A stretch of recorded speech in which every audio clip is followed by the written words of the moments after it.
Eu queria, senhor presidente, registrar a presença na casa do ilustre vereador Ronaldinho, do município de Machadinho do Oeste, que está aqui nos honrando com a sua presença, juntamente com o Manuel Borges e a Júlia Gracigli.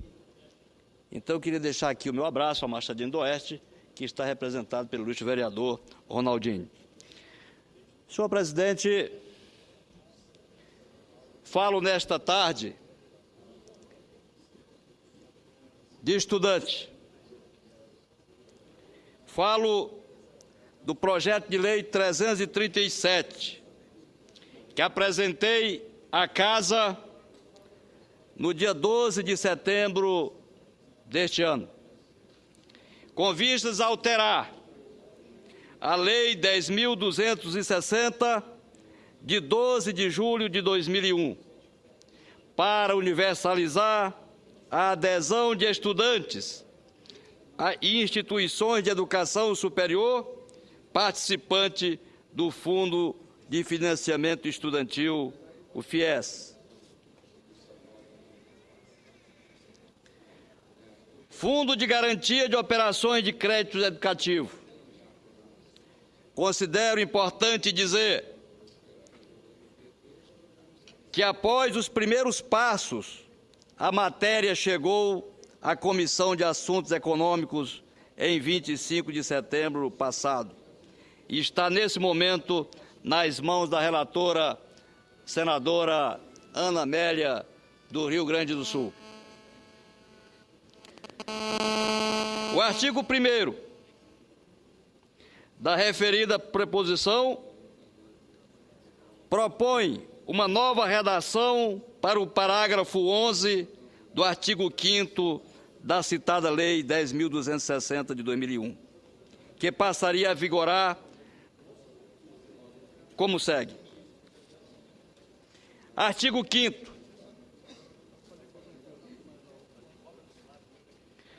Parágrafo 11. A fim de atender ao disposto no inciso 3º do caput deste artigo, as instituições de educação superior participantes do FIES e os estudantes contratantes de financiamento para cursos superiores não gratuito deverão aderir a Fundo de Garantia de Operações de Crédito Educativo instituído pela União nos termos do inciso 3º do artigo 7º da Lei 12.087, de 11 de novembro de 2009. Por sua vez, o artigo 2º diz que a lei deverá entrar em vigor após a sua publicação. No parágrafo único, fica estabelecido que ela não alcançará contratos anteriores firmados, bem como seus respectivos aditamentos. Finalmente, no artigo 3º, propõe a revogação do parágrafo 9º do artigo 5º da Lei nº 10.260 de 2001, já citada. Senhor presidente, senhoras e senhores senadores, na parte referente à justificativa, reconheço que o FIES, instituído pela Lei 12.260 de 2001, representa um grande avanço para a área da educação superior e foi recebido como um dos mais importantes meios de ampliação do acesso ao ensino universitário no país. Assim, nesses 11 anos de existência, graças aos financiamentos obtidos junto ao órgão, mais de 800 mil estudantes puderam seguir cursos de graduação em escolas privadas. Entretanto, apesar desses inegáveis benefícios oferecidos aos universitários, o FIES sofreu desgastes ao longo do tempo, acumulou defeitos e passou a necessitar de ampla revisão. Em 2010, por exemplo, críticas ao seu sistema de financiamento se tornaram frequentes, passaram a ameaçar o seu desempenho e a preocupar os seus gestores. Em meio a esse clima de insatisfação, surgiu o movimento FIES Justo, entre aspas, que passou a exigir mudanças nos empréstimos oferecidos pela instituição. Rapidamente, as demandas ganharam audiência nos próprios ambientes governamentais e conquistaram apoio no Congresso Nacional. Com isso, algumas alterações foram promovidas, tais como facultou-se o financiamento de 100% de encargos cobrados pelo estabelecimento de ensino, reduziram-se as taxas de juros, ampliou-se o período de carência dos beneficiários e alongaram-se os prazos para a quitação de financiamentos. Por fim, a criação do Fundo de Garantia das Operações de Crédito Educativo, bancado pela União e com a esperada participação das instituições de ensino, com a finalidade de melhorar o acesso dos alunos mais pobres, que reclamavam dos requisitos da fiança. Logo revelou algumas falhas importantes. Para as unidades de ensino superior, não existe qualquer compromisso de adesão ao fundo. E assim, apenas 1/3 das mantenedoras de ensino superior privado inscritas no FIES tomaram a iniciativa de apoiá-la. Por outro lado, no que se refere diretamente aos estudantes mais carentes, as dificuldades para a obtenção de um financiamento continuam a existir. Portanto, para ter acesso aos recursos garantidos pelo referido fundo, o candidato precisa preencher pelo menos 2 condições. A primeira, ter renda familiar per capita de até um salário mínimo e meio, ou ser bolsista parcial do programa Universidade para Todos, ProUni.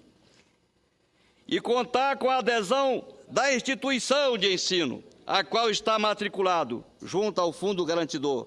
No caso dos outros estudantes, prevalece a exigência de apresentação de fiador, ou, em caso contrário, a constituição de grupos de fiadores solidários. Como podemos verificar, senhor presidente, nobres colegas senadores e senadoras, são inúmeras as dificuldades enfrentadas pelos nossos estudantes, sobretudo os mais pobres, os mais carentes, para a obtenção de um financiamento junto ao FIES. Dessa forma, para eliminar esses obstáculos e facilitar a concessão de um financiamento estudantil aos estudantes brasileiros que mais precisam, os mais carentes, tomei a iniciativa de apresentar a proposição que ora tenho a oportunidade de detalhar, como já fiz. Gostaria de dizer, ilustres senadores, ilustres senadoras, que por se tratar de um intento de grande abrangência social e institucional, porque beneficia diretamente milhares de jovens estudantes universitários, bem como o próprio FIES e a instituição de ensino superior. Tenho certeza que poderei contar com o esforço dos meus colegas nesta casa. Senhor presidente, na verdade, o que se constata, lamentavelmente, é que o acesso a este financiamento do FIES, o estudante carente praticamente não consegue fiador. É absolutamente impossível obter fiador para conseguir dar suporte a um financiamento dessa monta. Quanto mais carente o estudante, quanto mais pobre for o estudante, mais difícil será obter fiador para financiar este aluno, financiar o curso. Nós sabemos que